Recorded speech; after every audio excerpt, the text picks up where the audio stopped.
তিনটা দলের ব্যালট মাথায় চলে গেল, আর বিএনপির ব্যালটটা চলে গেল মধ্যখানে। এটা ইচ্ছা করে করা হয়েছে বলে আমাদের ধারণা। বর্ণ অনুসারে যদি হয় তবুও এটা হয় না, কারণ দালান আগে না দাঁড়িপাল্লা আগে? কত দাঁড়িপাল্লা আগে দেয়া হলো, দালান নিচে নামানো হলো, এটা কেমন করে হলো? স্যার, আপনি যে কথাগুলো বলেছেন, এখানে যে বিষয়গুলো উত্থাপন করেছেন, এটা সোশ্যাল মিডিয়ার কল্যাণে নির্বাচন কমিশনের গোচরে এই বিষয়টি এসেছে যে কিভাবে এই ভোটটা দেওয়া হচ্ছে, কিভাবে সোশ্যাল মিডিয়াতে এগুলোকে প্রচার করা হচ্ছে। স্যার, এটা এসেছে আসার সাথে সাথে নির্বাচন কমিশন আমাদের বিদেশে যত সমস্ত মিশন আছে, করোনা বা যে কোনো ভাইরাসের এগেইনস্টে ফাইট মানি ব্যাকট্রলের লেফট রাইট সমস্ত মিশনের সাথে কয়েক দফা স্যার মিটিং করেছেন।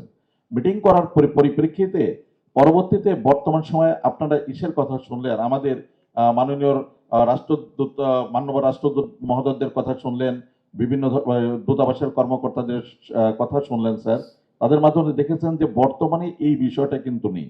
তারপরে বলছেন একজনের ভোট একজনের ব্যালট আরেকজনে নিয়ে এসেছে। স্যার, এক ডরমেটরিতে থাকে বিভিন্নভাবে ব্যাখ্যা আপনারা শুনেছেন। স্যার, কিন্তু এই প্রেক্ষিতে আমরা যখন হয়েছে তখন আমরা সমস্ত দূতাবাসকে বলেছি স্ব দেশের ডাক বিভাগের সাথে যোগাযোগ করে তারা যেন যার ভোট যার ব্যালট তার কাছে ব্যতীত অন্য কারোর কাছে না যায়।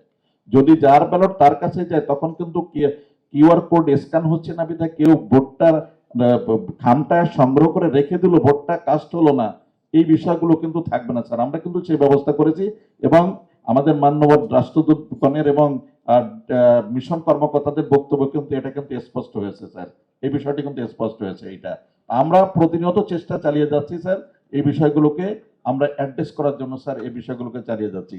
আর স্যার, কিউআর কোড স্ক্যানের বিষয় হচ্ছে যে আমাদের নির্দেশিকায় রয়ে গেছে যে কিউআর কোড স্ক্যান করে যদি কেউ যদি ভোট প্রদানের ক্ষেত্রে যদি খামের কিউআর কোডটা যদি স্ক্যান না করে, তাহলে সেটা আমাদের কি হবে, এটাতে গণনায় আসবে না। স্যার, এইটা হচ্ছে যে আমরা ওইটাকে থামানোর জন্য ওইটাকে চিন্তা করি যে যার ভোটটা সে দিক, অন্তত তার ভোটটা সে যেখানে দিতেছে সেখানে না দিয়ে অন্য কোনো জায়গায় দিয়ে দিক, সেটার জন্য সুযোগ কেউ পায় না। যার কারণে আমরা কিউআর কোডটা স্ক্যানের ব্যবস্থা করেছি।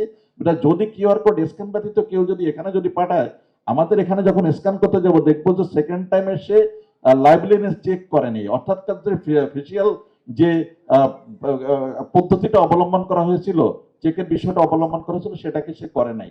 যার কারণে এটাকে করেছি। তারপরে স্যার, সর্বোপরি আপনি যেটা বলেছেন, যে কথাটা বলেছেন যে ভোট আরেকজন নিয়ে গেল, কিউআর কোড স্ক্যান হলো না বলে সে ভোটটা দিতে পারলো না, কিন্তু তার ভোটটা তো কাস্ট হলো না, তার তো একটা ভোট কাস্টের জায়গা ছিল। পোস্টাল ব্যালটের ক্ষেত্রে যে প্রতীকের যে ক্রমবিন্যাসের কথা বললেন স্যার, এবং এর প্রেক্ষিতে নতুন করে পোস্টাল বা ব্যালটের কোনো ব্যবস্থা করা যায় কিনা। স্যার, প্রবাসের ক্ষেত্রে যেহেতু আমাদের সময়টা যে সময় আসে বাস্তবসম্মত সময়, এই সময়ের মধ্যে পারা সম্ভব না। তবে আমরা দেশের ভেতরে যে ব্যালটটা হবে স্যার, পোস্টাল ব্যালটটা হবে, সেই ব্যালটে প্রতি আসনের যে সমস্ত ক্যান্ডিডেট আছে তাদের নাম এবং প্রতীক সহ আমরা ব্যালট দিব। সব প্রতীক থাকবে না, সেখানে নামের ক্রমানুসারে অথবা প্রতীকের ক্রমানুসারে আমাদের এই ব্যালটটা এখানে ছাপানোর ব্যবস্থা হবে। ধন্যবাদ।